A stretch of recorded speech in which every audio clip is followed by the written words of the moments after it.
বাংলাদেশের রাজনীতিতে দীর্ঘ সময় ধরে কারাবরণ, মামলা ও রাজনৈতিক প্রতিহিংসার প্রতীক হয়ে ওঠা একটি নাম বিএনপি চেয়ারপারসন ও সাবেক প্রধানমন্ত্রী বেগম খালেদা জিয়া। স্বাধীনতার পর থেকে শুরু করে সাম্প্রতিক সময় পর্যন্ত নানা শাসন আমলে একাধিকবার গ্রেপ্তার, কারাবাস ও মামলার মুখোমুখি হয়েছেন তিনি। বাংলাদেশের রাজনৈতিক ইতিহাসে বিরল এক অধ্যায়ের নাম বেগম খালেদা জিয়া। তার জীবনের প্রথম গ্রেপ্তার আসে স্বাধীনতার বছরেই ১৯৭১ সালের ২ জুলাই ঢাকার সিদ্ধেশ্বরীতে এক আত্মীয়ের বাসা থেকে তাকে গ্রেপ্তার করে পাকিস্তানি সেনাবাহিনী।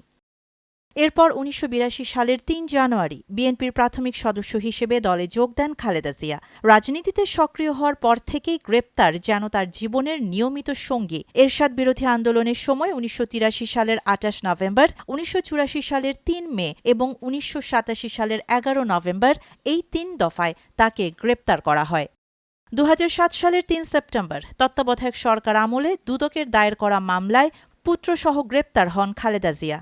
দীর্ঘ ১ বছর ৭ দিন কারাগারে থাকার পর ২০০৮ সালের ১১ সেপ্টেম্বর হাইকোর্টের নির্দেশে তিনি মুক্তি পান। এই সময় তার বিরুদ্ধে চলমান মামলাগুলোর কোনো উল্লেখযোগ্য অগ্রগতি হয়নি এবং তদন্তেও কোনো অভিযোগ প্রমাণিত হয়নি।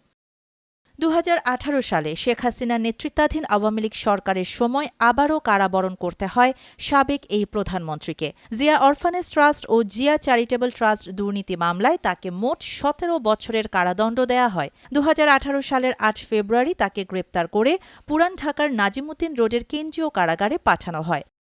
কারাগারে থাকা অবস্থায় তার স্বাস্থ্যগত অবস্থার অবনতি হলে তাকে বঙ্গবন্ধু শেখ মুজিব মেডিকেল বিশ্ববিদ্যালয় হাসপাতালে স্থানান্তর করা হয়। কার্যত ২ বছরেরও বেশি সময় তিনি বন্দী ছিলেন। ২০২০ সালের ২৫ মার্চ করোনা ভাইরাসের প্রাদুর্ভাবের প্রেক্ষাপটে সরকার নির্বাহী আদেশে তার সাজা শর্ত সাপেক্ষে স্থগিত করে। তবে এটি পূর্ণমুক্তি ছিল না।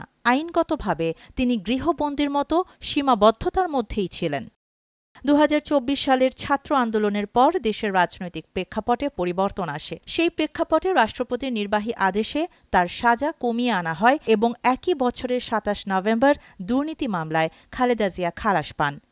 সব মিলিয়ে খালেদা জিয়ার বিরুদ্ধে দায়ের করা হয় মোট ২০টি মামলা। এর মধ্যে ৫টি দুর্নীতি দমন কমিশনের আর বাকি মামলাগুলো সহিংসতা, নাশকতা, রাষ্ট্রদ্রোহ ও মানহানির অভিযোগে দেশের বিভিন্ন থানায় দায়ের করা। দীর্ঘ এই পথ চলায় বারবার গ্রেপ্তার, কারাবাস ও রাজনৈতিক নিষ্ক্রিয়তার মধ্য দিয়েও বাংলাদেশের রাজনীতিতে একটি গুরুত্বপূর্ণ অধ্যায় হয়ে আছেন বেগম খালেদা জিয়া।